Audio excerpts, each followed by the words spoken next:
A torrid affair, an ax-wielding killer, and a shocking plea. Candy Montgomery avoided prison time for killing her friend, but there's more to the story than a simple acquittal.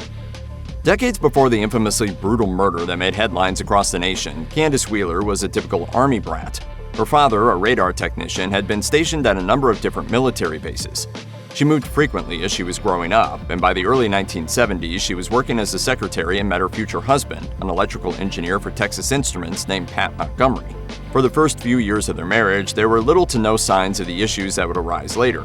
The newlyweds had 2 children in quick succession.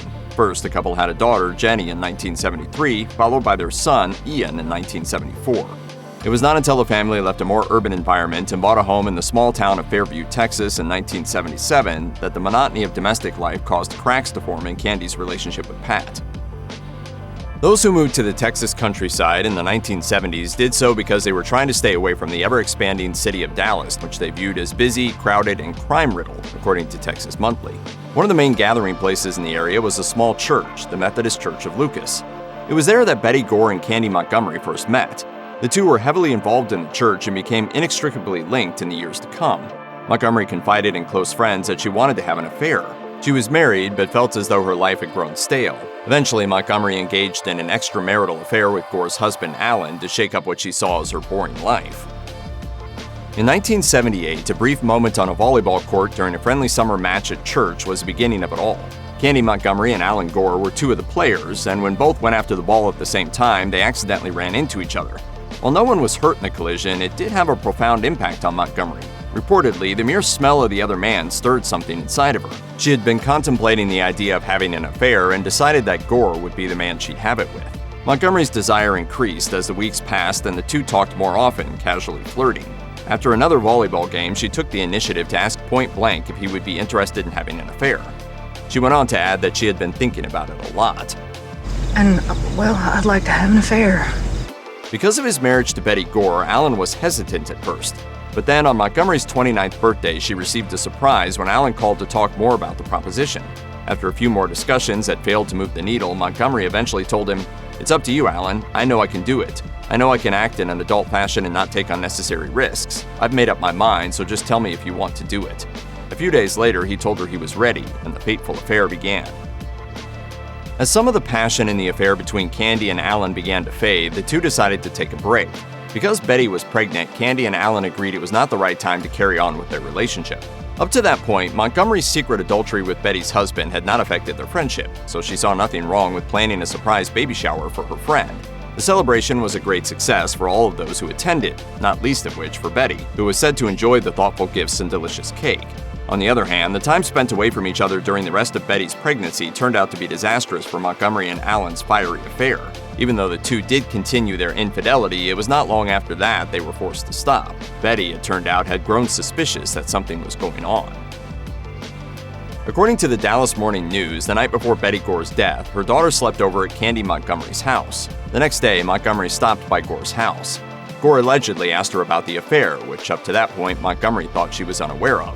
Exactly what happened next would be argued at length in court, but what's inarguable is that it ended with Betty Gore lying in a pool of her own blood, her body mutilated by a 3-foot-long wooden-handled axe found at the scene of the crime. According to Texas Monthly, it was argued that Montgomery cleaned herself up as best she could, then went to the small country church to pick up her kids and Gore's daughter. Alan Gore, who was out of town at the time of the murder, tried to call his wife from an airport payphone but received no answer. Concerned, he called a neighbor and asked him to check on her. 2 neighbors entered the Gore home where they discovered Betty Gore's mangled body. I lived with it day and night when it first happened. One aspect of Betty Gore's killing that has always stood out more than the rest was the absolutely horrific condition her body was left in after the brutal deed was carried out. When talking on an episode of Snapped, forensics expert Dr. Irv Stone described the gruesome details. There was a vicious set of blows to the body, the face, the arms, the head, the torso. The crime scene was such a grisly, nightmarish sight that law enforcement initially believed the killer's dark imagination played a key part in the murder. A Collin County sheriff's deputy told People, "It looked like a scene from a horror movie. It was a Friday the 13th. Our thought was that we had a copycat of the movie The Shining." The chilling movie was released in May 1980, the month before Gore's murder. Wendy, I'm home. It quickly became clear that the last person to have seen Betty alive was Candy Montgomery. According to Texas Monthly, when interviewed by police, Montgomery provided a story that was difficult for investigators to punch holes in, and they weren't even sure if she was physically capable of carrying out such a vicious attack. It wasn't until Alan Gore revealed the affair to them that prosecutors discovered a possible motive, and Montgomery was charged with murder. Montgomery hired a lawyer who was a fellow member of her church congregation. His name was Don Crowder, and he had never handled a murder trial in his career, typically working as a personal injury attorney. He and Montgomery flew to Houston, where they met with a psychiatrist, and she underwent hypnosis in an attempt to dredge up memories of what happened on the day of the murder that might be beneficial to their defense. Candy, what did you do? While Don Crowder has gotten the most attention as one of Candy Montgomery's lawyers during her infamous trial, it was her other lawyer, Robert Udishin, who came up with the strategy that led to her acquittal. Udishin worked closely with fellow defense team member Elaine Carpenter to prove that Montgomery was not guilty of murder, but not because of insanity. Over the course of the conversations the attorney had with the defendant, he was the first to really believe and pursue Montgomery's shocking explanation that she had killed Betty in self-defense. Udishin explained the process that brought them to that conclusion in an interview with Advocate and said, "I brought in 2 psychiatrists. I did want the psychiatrist to look into any kind of mental issue. That was to me just part of documenting what happened. I wanted the doctors to see if they could explain the overkill, because that was always going to be a big problem here. We could see the self-defense and how it got started based on what Candy said."